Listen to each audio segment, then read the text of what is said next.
Charlie, one of the things I'm curious about being just strictly an ocean-going kind of surfer is what you see being the differences. Like when you grew up in Hawaii or surfing in town, Waikiki, the stand-up surfboards and regular surfboards you ride here, and then all these rivers that you're doing, like these are like class 3, 4, 5 rapids. Like what are some of the features and what are you feeling through your toes and up through your legs and into your ganglia here that's different in conventional boards versus, say, a board like this that's designed for rivers and lakes? So, you know, Dave, I've really noticed some differences stand-up paddling in the river as compared to the ocean, especially the difference in the flotation. In the river, of course, you have fresh water, and bigger boards feel a little bit smaller. And it's nice to have a little bit more board in the river. Where in the ocean, you're up a little bit more floaty. It's a little less turbulent in between waves, so you can have a little bit less board. It's really interesting, that feeling. Looking at this board specifically, what I really appreciate with it is a number of different things. The higher sidewalls give it an amazing secondary stability. So when that board's up on edge, it doesn't want to keep rolling over. It really hangs on nicely. Also having that hard release edge with the bevel running almost the whole length of the board does two amazing things. It sheds water off very quickly, so the board travels fast over the white water. And also when I get on the tail to turn the board, or one of the things that we do that's unique in the river is turning the board from the middle, kayak style. And there's, unlike a round rail, which you'd have on a regular ocean board, especially out near the front, it doesn't tend to hold on to the water. It tends to release it and the board spins very quickly. The other thing that you did that's really nice is having that extra tip rocker and tail rocker. It makes the board fit in between the shorter wave period in the river because the waves are stacked so closely together.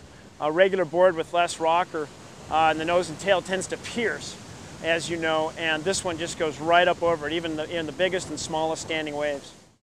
And another key feature about this board is the rail. A lot of people think that having a hard edge means that you're going to trip over the board and catch it in the water. This edge, not only does it release water so that it doesn't wrap around the board, slowing it down, at slow speeds, this hard edge not only keeps the board moving quickly, but the bevel that you can see right here, when the water hits it from the side, it doesn't trip on this edge. It actually defrays it away from the edge and rolls under the board. So when you get cross currents hitting the side of the board, it tends to stay on top and not catch the edge.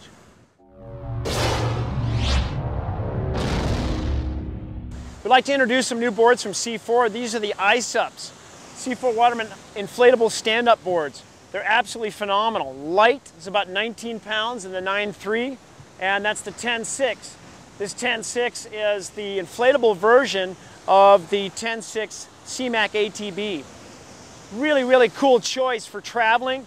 Rolls up into a tube about this big and about that wide in a bag, goes on the airplane, which is incredible because basically it would be hard-pressed to travel with a 10.6 board without spending a lot of money, or on planes where you can't even get that board on the plane. The nice thing about the C4 Waterman RiverSUPs is that they have a very high thread count, meaning that there's many, many more fibers that are holding the deck of the board to the hull. When you pump it up, you can pump it up even tighter and have about 25% more stiffness than most of the other boards on the market. So Dave, why don't you go ahead and show us about the forgiveness of this board. We got a rock lava wall here. Dave Parmenter's going to run right into this board. Here he goes. So you would never do that with a regular board, that's for sure. You can see this board obviously sustains no damage. I've been using a C4 CMAC ATB in the river for a year now. The most damage I've done is just on the outside cosmetic and had to do a little light epoxy job. If you were to choose one board with the most versatility, you want to have the kids on, your grandma, your wife, you want to take it around the world, never have to worry about paying high board fees on the airlines, your inflatable would be the way to go. If you're looking for the most high performance board, then of course you want to go with the more traditional layup hardboard. One of the unavoidable events that happens in stand-up paddling is what we call rail strikes. This happens as a beginner when you're trying to figure out how to paddle properly, and you end up hitting the edge of your paddle against the rail of your board. It's also unavoidable as an intermediate or expert paddler in heavy whitewater in the ocean or in the river.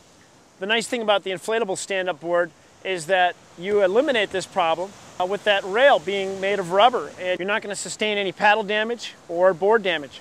For all you surfers out there, you're probably wondering how these things surf. Well, this board here, the 9.3 RiverSUP, which was modeled after one of our real successful hardboard lines, the 9.3 Sub Vector, I took it out recently, and after having gone through generation after generation of these types of boards, I was really impressed with how it surfs. I found that if you stand somewhat in a trim position in the middle of the board, and if you kind of work like a roller coaster, a pumping motion down the line of a wave, the nose and tail will kind of get into like a sympathetic warp that actually kind of fishtails you and starts propelling you into deeper and deeper, oscillations as you go down the line. Something I wasn't ready for, because a lot of times to turn a surfboard, you go back to the tail, put pressure on it, that puts pressure on the fin, creates drag, and it turns. If you do that on this, it slows the board down a little. So this is kind of a lot like riding a finless board like an Alaya or the stand-up bodyboarding, and you can really do some unique things. You start getting the board going and it kind of takes on an energy of its own, and you can do some pretty interesting moves that you wouldn't do on a hardboard,